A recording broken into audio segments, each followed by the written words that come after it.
Selama saya ngelatih usia 6 tahun, cewek, orang tua, karyawan dan lain-lain, yang paling susah ada dua. Yang pertama adalah usia 8 tahun ke bawah dan wanita. Karena koordinasinya susah gitu.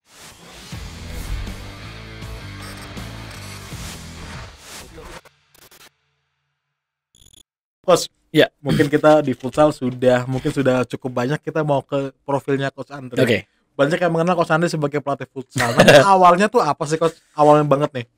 Awalnya ya, sebenarnya saya pribadi pertama kali adalah saya sepak bola. Tuh, sepak bola kan Sepak berarti. bola. Jadi futsal itu sebenarnya apa ya? Kalau misalkan nyanyian itu Beautiful Mistake, ya itu yang Maroon 5.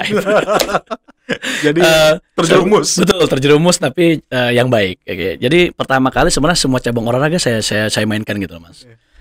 SD itu saya mencoba taekwondo, lalu karate, bola, lalu basket. Usia 14 tahun sebenarnya saya termasuk orang yang telat. Karena 14 tahun itu baru saya menggeluti sepak bola.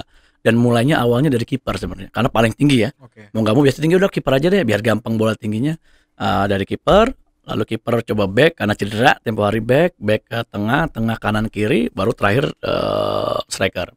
Setelah itu saya seleksi Asiop ya.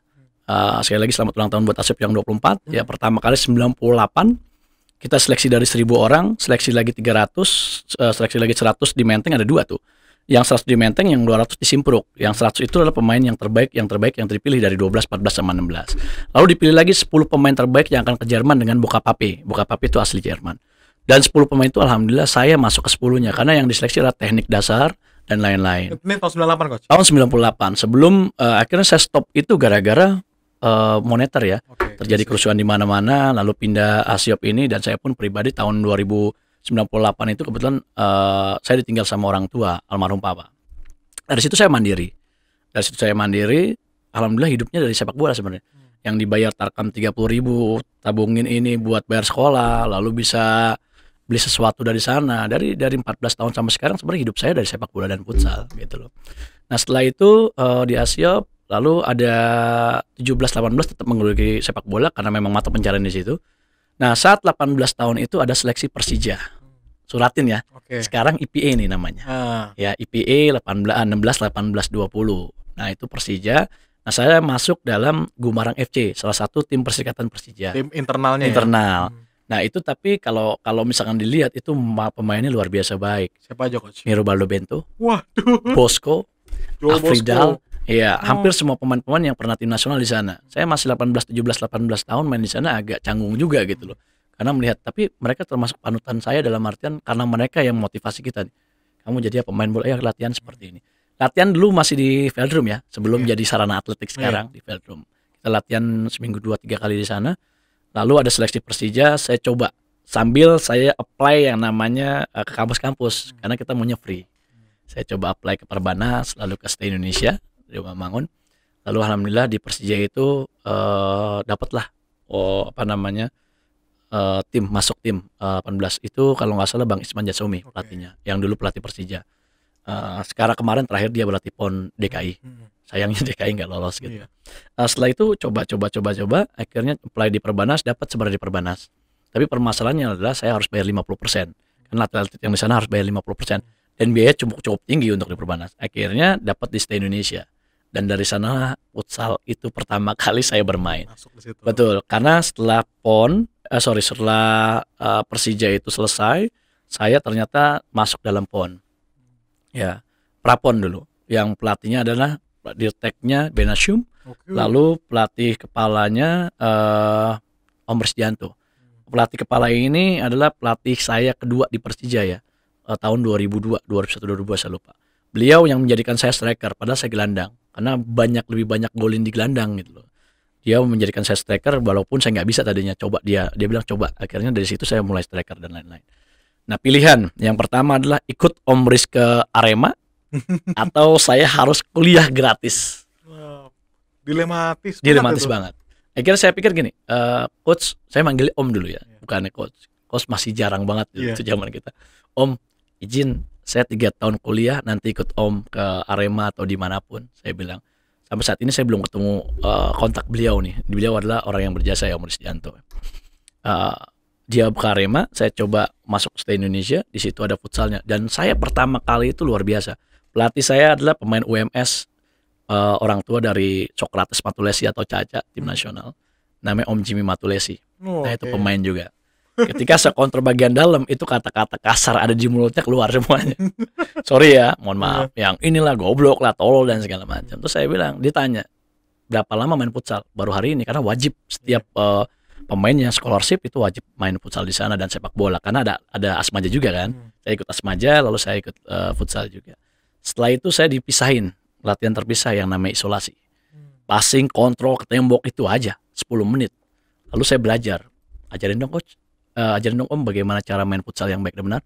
Ya udah diajarin sama dia bagaimana. Dan alhamdulillah 2004 masuk Masan Perhubungan, 2016 biang bola kalau 2017. Lalu 2016 juga tim nasional sampai 2007 cedera, lalu balik lagi ke 2008-nya. Setelah itu pas mau 10 9 10 mungkin saya off karena lebih ke apa ya namanya?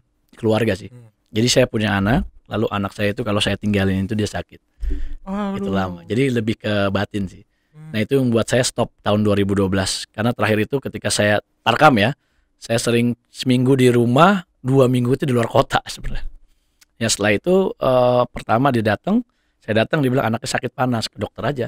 Sesimpel itu sebenarnya. Ke dokter aja, tinggal ke dokter kok, tinggal bayar kok. Ya setelah itu saya balik. Nah itu pertama kalinya saya balik dari Bangka Belitung kalau nggak salah. Saya balik Bangka Belitung, dia panas. Jadi saya masukin jari tangan saya ke lidahnya dia, tapi sambil nyetir, dan itu manual mobilnya. Dan saya banyak, nah dari situ saya bilang saya harus stop. Kenapa? Karena keluarga lebih penting dari segalanya. Nah itu stop di sana, tapi masih menggeluti si Kurut bener juga. Saya mulai mengambil kepelatihan, latihan futsal. Tetap lalu nggak mau lepas dari bola ya? Saya disuruh kerja di lapangan. Saya milih di lapangan berjam-jam dibanding kerja di kantoran 2 jam gitu. Saya pernah sekali mas ya. Saya pernah masuk satu kantor, nah itu bank swasta, itu scholarship karena mereka ada kejuaraan yang namanya apa ya, saya lupa, itu CT Group. Nah, saya di salah satu bank swasta main, nah itu kerjanya enak, ada laptop segala macam, saya nggak betah AC. Hari Jumat setelah sholat Jumat saya bilang sama dia, Pak, saya izin ya keluar, kenapa nggak betah? Saya bilang. Dari situ saya bilang stop. Dan sebenarnya juga salah satu kerjaan yang enak juga. Teman-teman di Pelindo semuanya, cuman saya nggak milih. Mungkin saya keluar dari zona nyaman, ya memang nggak nyaman di sana. Ya. Dalam artian ya kurang enak lah. Nah sekarang ya udah sepak bola dan futsal, ngelatih dua-duanya. Alhamdulillah punya sertifikat AFC level 2 futsal. Lalu C sepak bola. Tahun ini atau tahun depan saya mau upgrade lagi untuk ke B-nya. Dan alhamdulillah juga punya yang namanya tim sepak bola atau akademi namanya Raga Negeri. Dari technical individual. Titri Soccer Academy dari Jepang yang kita franchise, lalu ganti nama dari Kick Up, lalu ganti nama jadi Raga Negeri, dan sekarang alhamdulillah bisa bermain di level-level event-event macam Top Score, IJL, IJSL. Nah itu buat anak-anak kembali sih. Tetap pembinaan ya coach? Tetap pembinaan, Pak. Pembinaan seperti membalas budi terhadap sepak bola coach ya? Sebenarnya lebih ke obsesi ya. Obsesi dalam artian dulu saya nggak bisa main tim nasional sepak bola, hanya tim nasional futsal.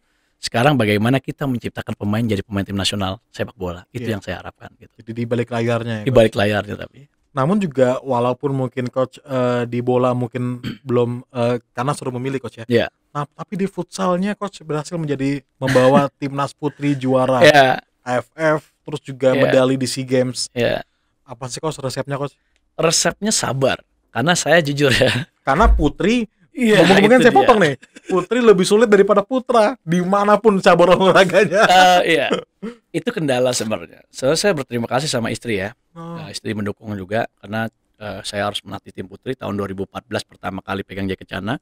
Sebenarnya mereka karena musibah ya, pelatih yang memang membesarkan Jaya Kencana, almarhum Kurniawan, beliau meninggal.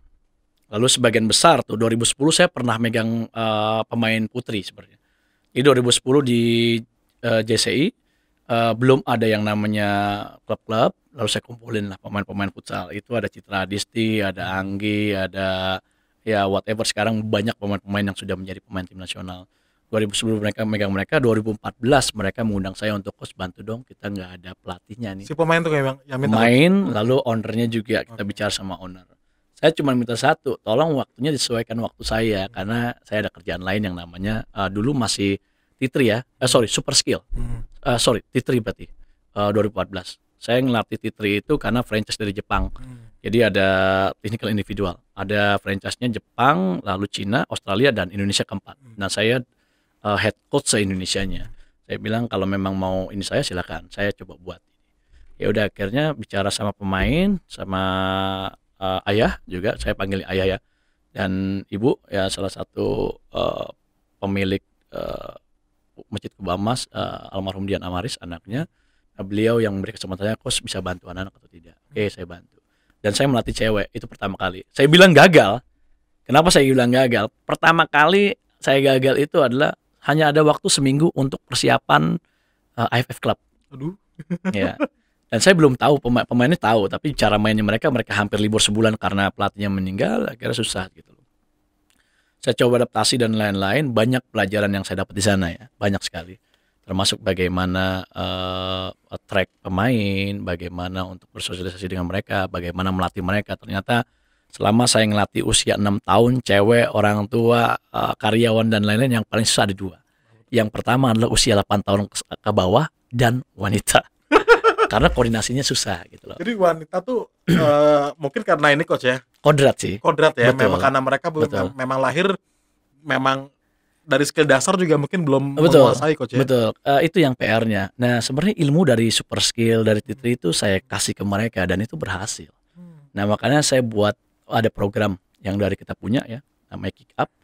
Itu skill individual kita upgrade dalam artian usia 8 tahun latihan ini, 10 tahun ini, 12 tahun, 14 ini. Setelah itu mereka harus jadi pemain. Tapi mereka sudah kuat basicnya. Nah, saya buat sebenarnya program itu saya buat karena saya dapat dari Super Skill dan T3. Nah, itu bedanya salah satu dari negeri yang kita punya ini. Nah, kita buat technical individualnya dilatih, taktikalnya juga, mentality sama karakternya kita bentuk. Nah, memang nggak gampang gitu loh. Nah, dari situ balik lagi ke futsal tadi. Akhirnya 2014 masuk, 2015 liga pertama kali. Saya bilang saya gagal lagi.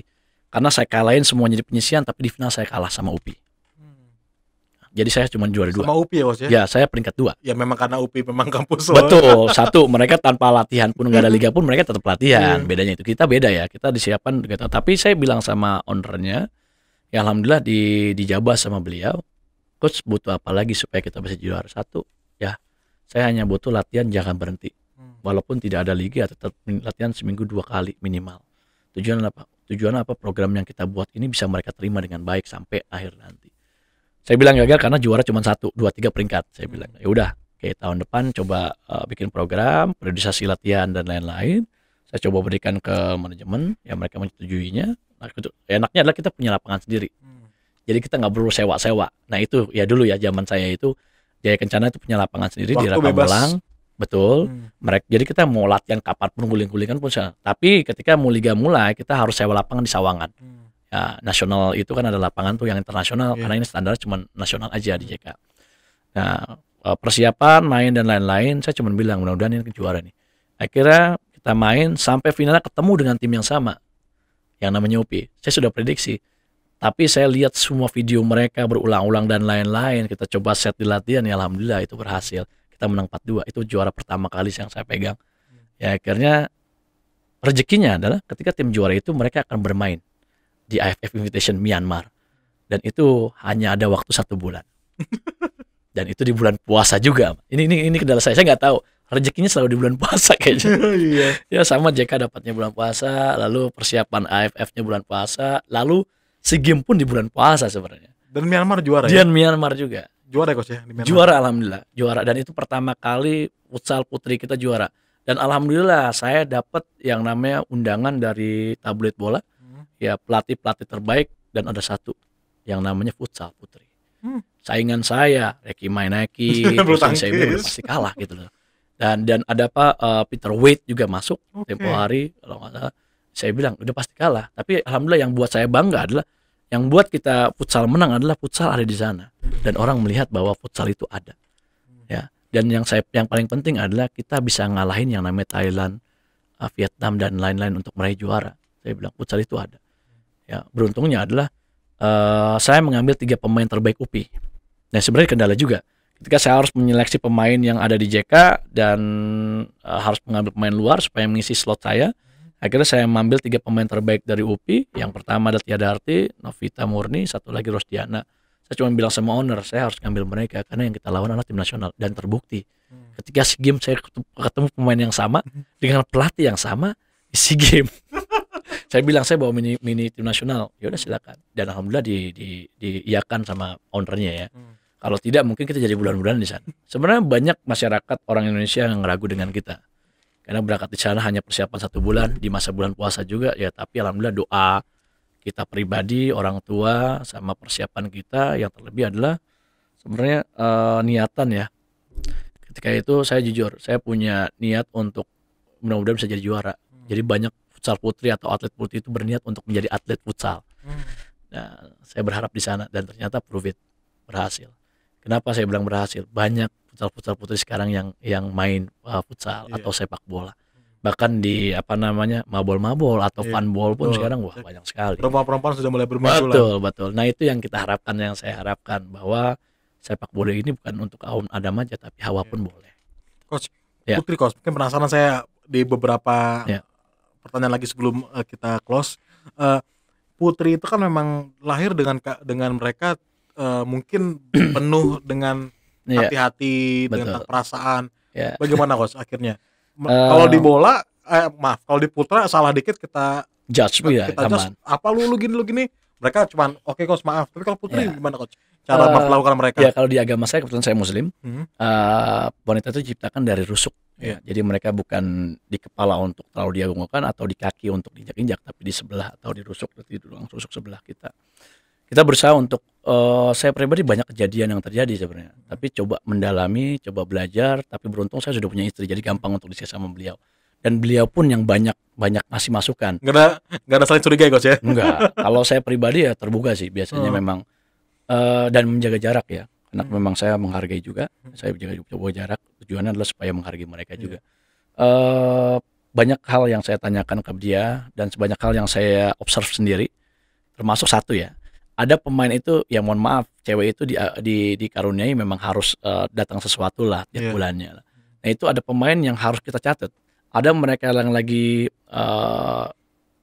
sesuatu itu ada yang bagus, ada yang so-so, ada yang jelek. Nah makanya saya harus saya harus mendata semuanya. Saya tanya nih, walaupun bukan saya yang nanya, tapi saya punya asisten yang cewek juga. Coba didata, akhirnya ya dari situ kita bisa tahu. Mau lagi begini berarti nggak boleh main. Yang ini silakan, mau main kapanpun ya tetap. Mau pertandingan penting pun juga harus disisihkan. Harus. Itu susahnya sih. Dan yang kedua adalah mereka punya gap masing-masing antar wanita ya. Oh iya. Nah ini yang kita harus tahu. Tim nasional 2017, saya melihat ketika kita persiapan di di Purwokerto, saya melihat ya, saya coba prediksi pemain dengan tim A di sini, tim B di sini, sementara pemain yang hanya satu-satu yang tidak punya tim sendiri masing-masing. Saya coba share ke mereka, katanya setiap ini kita tim nasional bukan klub lagi. So if you want to be national, so you must together, bukan sendiri-sendiri. Ya kalau sendiri-sendiri kita nggak bisa dalam hal main. Saya coba itu karena 2 kali. Karena di Purwokerto itu hiburan cuma satu, ya. Betul.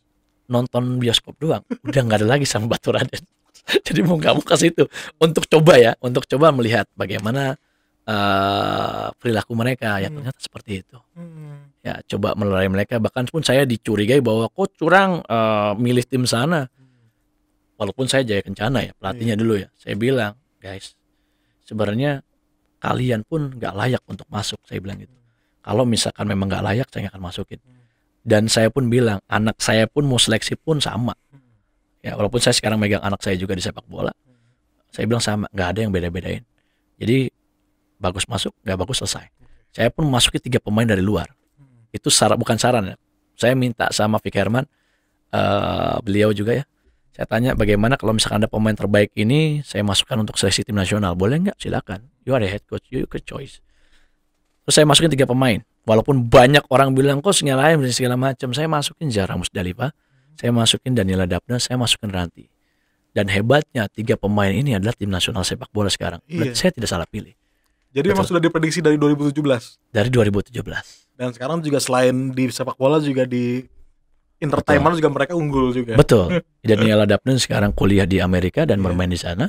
Lalu Zahra Musdalifah sekarang menjadi salah satu the best player woman Indonesia. Terakhir 2019 saya bawa dia di AIA Women, kita juara kita lolos dari Thailand. Lalu beliau juga juara di London. Saya pikir ya nggak salah gitu loh.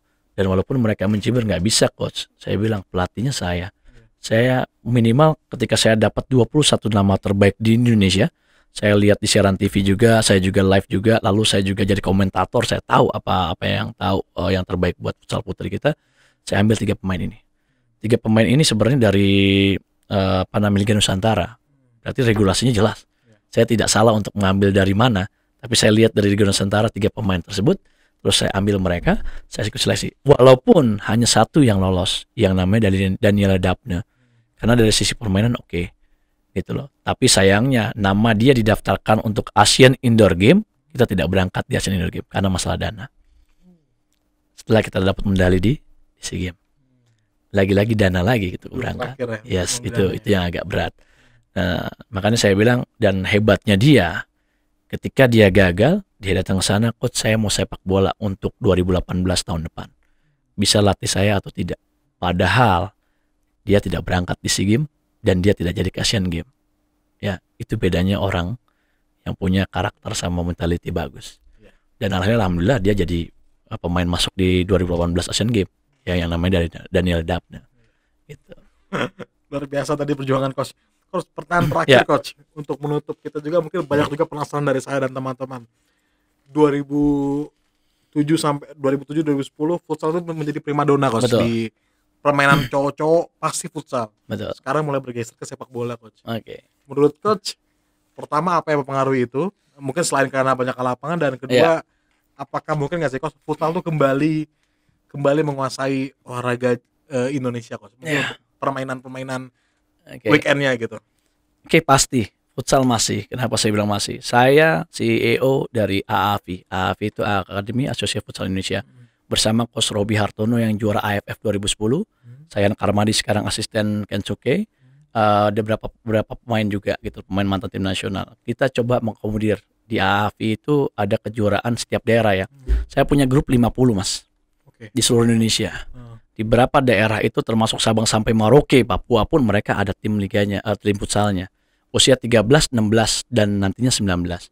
Dan sudah 5 tahun kita punya Grand Champion. Grand Champion inilah pemain terbaik daerah mereka yang juara itu dikumpulin di satu daerah. Nah tahun ini Oktober ini ya, bulan ini ada Grand Champion di Jakarta. Ya silakan nonton.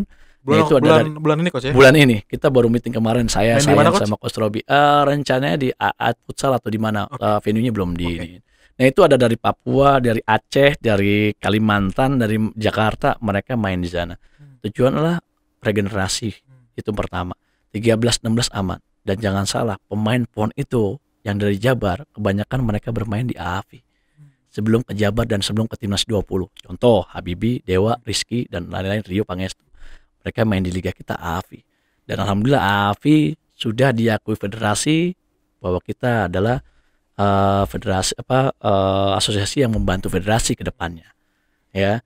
Dan saya pun buat yang namanya WFL, Women Futsal League. Sudah 3 tahun. Tahun pertama berhasil, alhamdulillah juara. Tahun kedua kita bisa memasukkan 5 pemain cewek free gratis di teks Usakti pemain terbaiknya. Kemarin ya, tahun ini sebenarnya kita mau kerjasama sama Liga Pro. Cuman karena Liga belum jalan, mau tidak mau harus stop dulu nih. Mudah-mudahan tahun depan kita bisa Liga Pro, pemain terbaik 1-2-nya atau best player sama top skornya mereka bisa magang di salah satu tim Liga Pro. Itu harapan saya. Jadi sebenarnya futsal itu sudah menyiapkan yang mungkin sepak bola belum. Iya. Tapi futsal ini dengan AFI-nya sudah 10 tahun ya, sudah 11 tahun 2010 kita siapin, 5 tahun sudah Grand Champion. Sudah 12 tahun berarti. Iya, mau 12 tahun ya kita sudah siapkan semua nih. Makanya saya bilang kenapa futsal bisa booming, ya itu salah satunya. Ya, dengan adanya AFI, dengan adanya liga ini, jadi klub atau akademi berbenah, pelatih mulai belajar dan futsal kedepannya akan lebih baik lagi. Dan kita pun menyiapkan semuanya, termasuk filosofi futsal pun kita coba rapikan. Kita sudah upgrade, nah berharap ya bisa lebih baik lagi. Dan yang terakhir satu sih, kendala untuk futsal itu adalah buat yang punya lapangan futsal jangan terlalu mahal.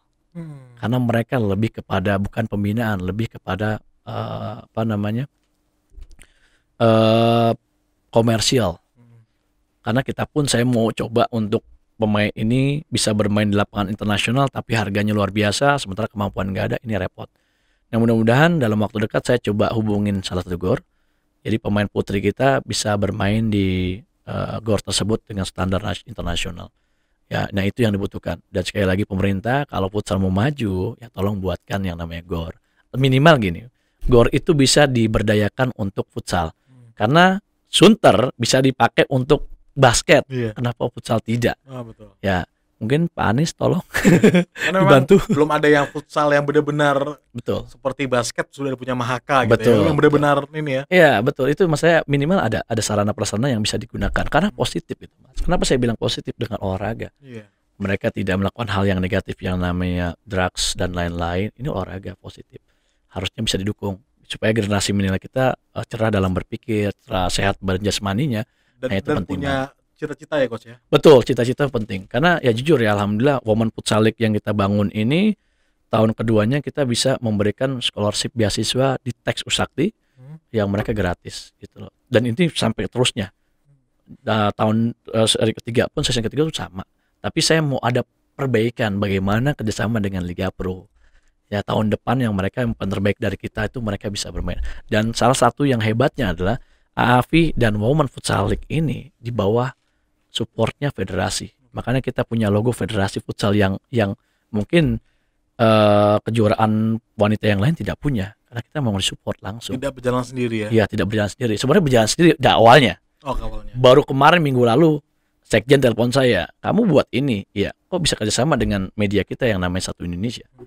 Ya saya buat ini Pak, ya udah kita support dari bolanya, lalu dari ininya, lalu coach kan boleh datang nggak, silakan, itu harapan kita. Ya, nah itu yang saya sih futsal itu sebenarnya sudah mempersiapkan 5 tahun lagi supaya mereka bisa masuk the Big Four Asia. Amin. Itu yang kita buat. Semoga di sepak bola juga sama ya, dengan adanya berapa kejuaraan grassroots harusnya mereka bisa. Tapi nggak gampang karena kita hampir 10 tahun ya sepak bola, baru tahun ini mereka mau mencapai grassroots di bawah dengan liga mereka sendiri gitu. Baik, semoga juga dengan tadi juga harapan-harapan coach ya. Selain harapan juga ada bukti nyata kerja coach juga, futsal kita langsung 5 tahun lagi menjadi terbesar Asia dan akhirnya dunia juga bisa kita masuk coach ya. Amin amin. Terima kasih coach setelah hadir di studio dan suatu kesempatan berharga buat saya untuk mengetahui bagaimana seluruh futsal dan PON dan bola. Terima kasih coach, salam sukses. Salam.